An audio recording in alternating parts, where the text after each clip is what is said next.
Dan waktu itu ya kita kena tipu Mas. Kena tipunya begini. Yang datang ternyata bukan pengepulnya tapi tukang rosok. Sehingga harganya sangat murah.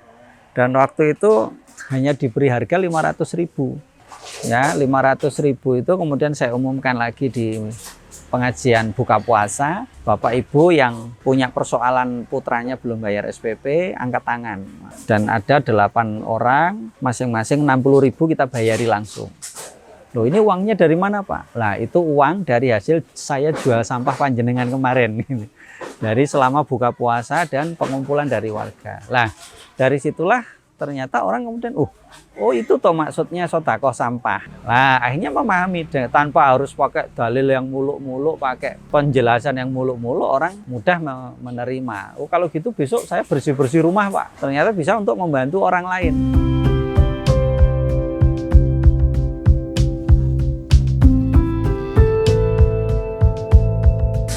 Ya, Assalamualaikum warahmatullahi wabarakatuh. Saya Ananto Isworo, selaku founder gerakan sedekah sampah berbasis Eko Masjid, sekaligus takmir Masjid Al Muharram Brajan, Taman Tirto, Kasihan, Bantul. Saya di sini yang bersama-sama dengan takmir dan jamaah memulai gerakan baru dengan nama sedekah sampah melalui pendekatan baru, yaitu berbasis Eko Masjid. Orang biasa mengelola sampah itu di pedukuhan, ini malah di masjid. Nah, dari situlah kita memulai ini. Gitu. Terus terang saya bukan penduduk asli dan saya pindah ke Kampung Brajan ini 2005. Kemudian baru setahun sudah kena gempa, tantangannya luar biasa dan akhirnya kita mencoba membaur dengan masyarakat. 2 tahun kita riset tentang kampung ini, apa saja yang menjadi kebiasaan warga, sosial ekonominya, pendidikannya, kultur budayanya dan sebagainya. Dan waktu itu saya status pekerjaan juga masih karyawan kontrak. Kemudian di kampung ini alhamdulillah berjalan waktu, setelah 2 tahun kita mencoba bisa masuk ke warga.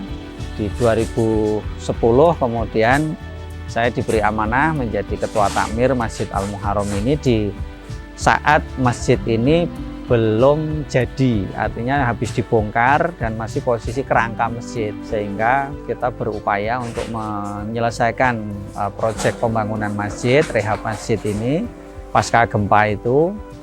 Dan kemudian 2013, 3 tahun setelah saya menjabat sebagai ketua takmir, muncullah kemudian ide untuk menggerakkan sedekah sampah berbasis masjid. Awalnya kita diskusi dengan Pak Triyono, itu ketua seksi lingkungan hidup kampung, saya sendiri ketua seksi dakwah Kampung Brajan. Kita diskusi tentang persoalan sampah dan muncullah kemudian ide untuk mengelola sampah ini. Dan saya kemudian memulai dengan Masjid Al Muharram di 1 Ramadan tahun 2013 untuk mengumpulkan sampah kotak nasi sisa dari buka puasa ya, iftar. Itu kan biasanya hanya selesai dibuang ke tempat pembuangan sampah, tapi ada sebagian masih berserakan. Nah, dari situlah kita memulai, kita umumkan ke warga, setelah buka puasa kotak nasinya jangan dibuang, tetapi dikumpulkan di karung yang kita sudah sediakan, nanti akan jadi sedekah. Waktu itu ya masyarakat merasa aneh, sedekah dari mana, wong itu sudah sampah kan, kertas. Tapi karena yang ngomong ketua takmirnya atau mungkin juga ustadznya ya, sehingga ikut aja. Akhirnya ba'da subuh nanti sampah-sampah itu saya pilah di utara masjid, di gudang itu saya pilah sendiri. Waktu itu ya memang baunya luar biasa jadinya, karena sisa nasi, sisa sambal, sisa ayam goreng, macam-macam gitu. Ya awal-awal tentu memang ada perasaan nek wong Jawa itu keloro-loro gitu. Karena kita punya niat baik tetapi kok ndak ada yang bantu. Sehingga yang paling berat di awal itu adalah mengalahkan ego kita sendiri, supaya ini tetap berjalan sesuai dengan visi misi kita untuk bagaimana menjadikan masjid itu bersih, sampahnya terkelola dengan baik, dan warga masyarakat mendapatkan kemanfaatan dari hasil pemilahan itu. Maka akhirnya setiap hari pada subuh habis misi pengajian saya kembali lagi ke masjid, kita pilah lagi ya. Kemudian diam-diam saya pun mengumpulkan sampah dari luar. Nah ini kan namanya siasah politik, siasah dakwah. Biasanya orang bicara siasah politik, ini siasah dakwah.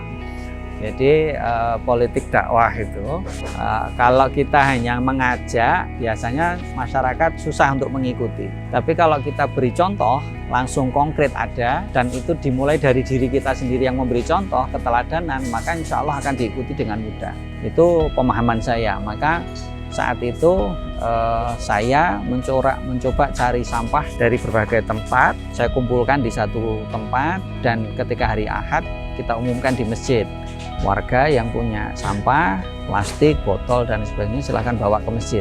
Nah, insya Allah akan jadi sedekah. Dan saat itu sampah yang saya cari, yang kalau dikumpulkan itu ada satu truk gitu. Itu saya bawa secara estafet dengan mobil kantor waktu itu, saya bawa ke teras masjid. Ya, kita kumpulkan, warga kaget.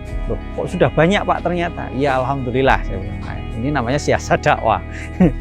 Nah, akhirnya Ketua Badan Musyawarah Warga pun bertanya, Pak, ini program apa kok tidak melalui rapat? Ya, saya sampaikan kalau melalui rapat selalu gagal terus selama 5 tahun. Maka sekarang kita tidak pakai rapat, tapi kita beri contoh teladan langsung, kita beri wujudnya nanti kemanfaatannya kayak apa, insya Allah warga bisa ikut. Nah, akhirnya Pak Ketua BNPB juga, saya juga ikut. Lah akhirnya banyak warga yang mampir ikut memilah karena saking banyaknya. Dan waktu itu ya kita kena tipu Mas. Kena tipunya begini. Yang datang ternyata bukan pengepulnya tapi tukang rosok.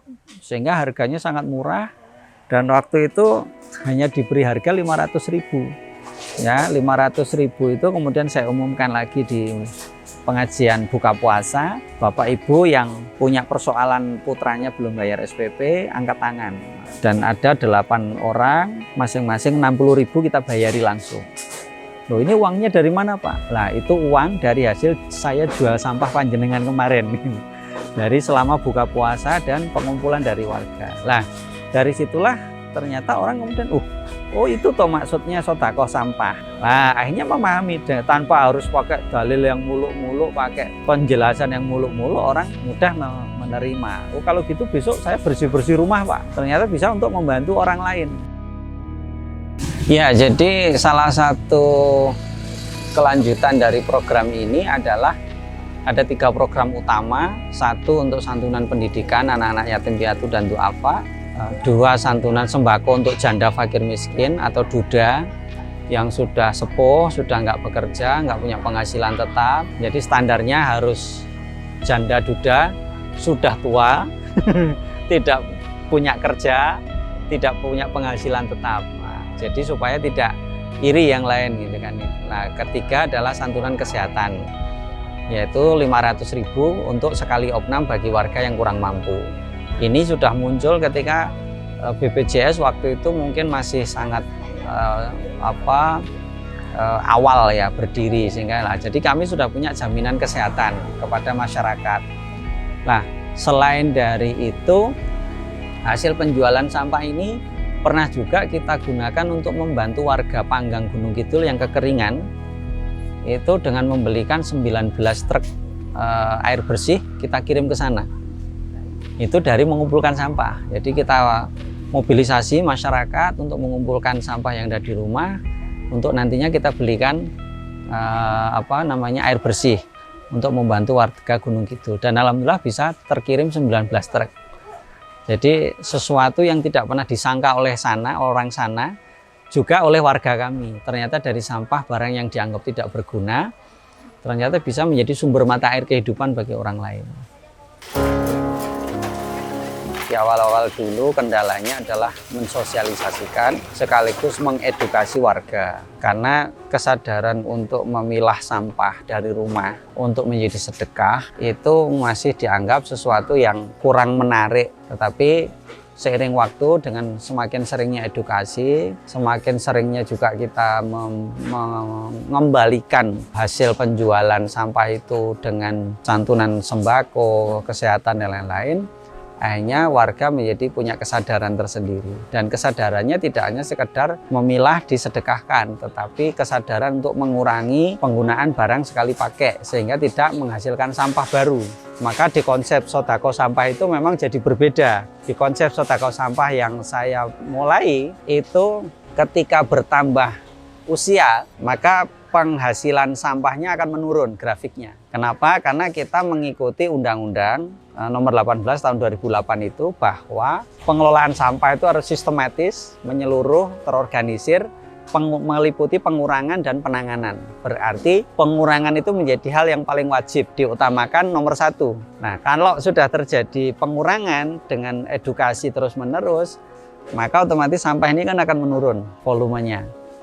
Dan ini sejalan linear dengan program pemerintah Bantul Bersama, Bantul Bebas Sampah 2025. Kemudian pemerintah pusat juga menargetkan 2025 zero waste.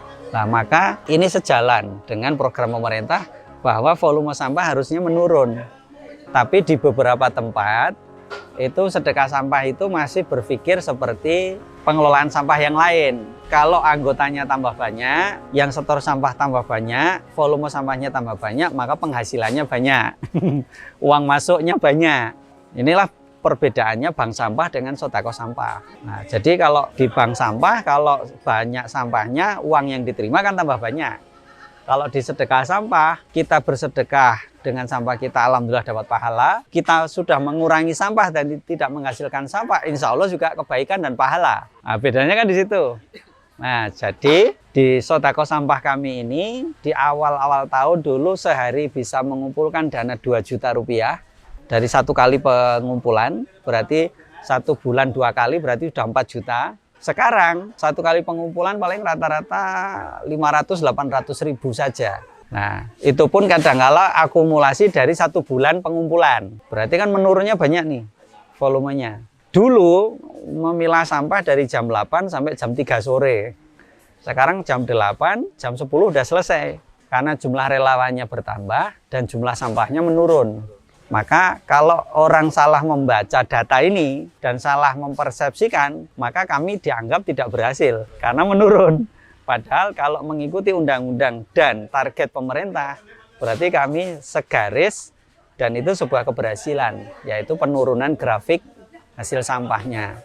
Lah, ini yang masih sangat minim difahami oleh masyarakat. Nah, sehingga kalau pendapatan penjualan sampahnya sedikit, itu dianggap wah kayak gelo itu, kayak sedih itu, kok cuma sedikit ya. Nah, padahal itu harusnya disyukuri, berarti target pengurangannya tercapai. Contoh, masyarakat warga kami ada dulu 1 pekan itu karena ketergantungan minum air mineral, 1 pekan bisa menghasilkan 3 karung botol plastik. Setelah mengikuti edukasi kita, sosialisasi dan sebagainya, sekarang 1 bulan 2 bulan saja bisa jadi dia tidak menghasilkan botol sama sekali. Libur Pak, kami libur lah. Ini kan berarti ada penurunan, berarti juga ada kesadaran untuk mulai mengubah perilaku. Di masyarakat juga sama, yang dulu dikit-dikit pakai barang sekali pakai, sekarang enggak. Misal dulu ada acara pakai gelas air mineral plastik, nah sekarang ganti pakai gelas kaca supaya tidak menghasilkan sampah kan gitu. Snack dulu pakai mika, sekarang dikurangi, diganti pakai dus kertas yang bisa disodakohkan, diganti lagi pakai lepek, nah, sehingga tidak menghasilkan sampah. Kadangkala ini belum sejalan dengan alur pemikiran banyak orang di luar sana. Maka ketika Ramadan pun kita mengedukasi warga, kepada warga yang ingin menyumbang buka puasa, kami beri SOP-nya. Tidak menggunakan plastik mika, minimal menggunakan dus kertas, tidak boleh menggunakan styrofoam. Syukur-syukur pakai piring atau mangkok, berarti tinggal pesen soto atau bakso. Jadi ini sudah mengurangi gitu. Untuk teman-teman muda, generasi milenial, generasi Z dan seterusnya, kami selalu berpesan, jadikan kesempatan hari ini untuk memperbaiki lingkungan kita, karena sesungguhnya ini semua adalah amanah Allah, bagian dari amanah yang Allah berikan pada kita, sebagaimana Allah katakan wa ma arsalnaka illa rahmatan lil alamin. Ini juga bagian dari tugas kekhalifahan kita di dunia ini. Maka mari kita jaga. Jika kalian tidak peduli hari ini, maka 5-10 tahun yang akan datang kalian pasti akan merasakan akibat dari keterpurukan lingkungan yang ada. Tetapi kalau hari ini kalian peduli terhadap lingkungan, mungkin dari sampahnya, dari pepohonannya, kemudian dari lingkungan, pertambangan dan lain sebagainya, maka insya Allah bumi kita Indonesia ini akan tetap menjadi negeri yang baldatun thayyibatun wa rabbun ghafur.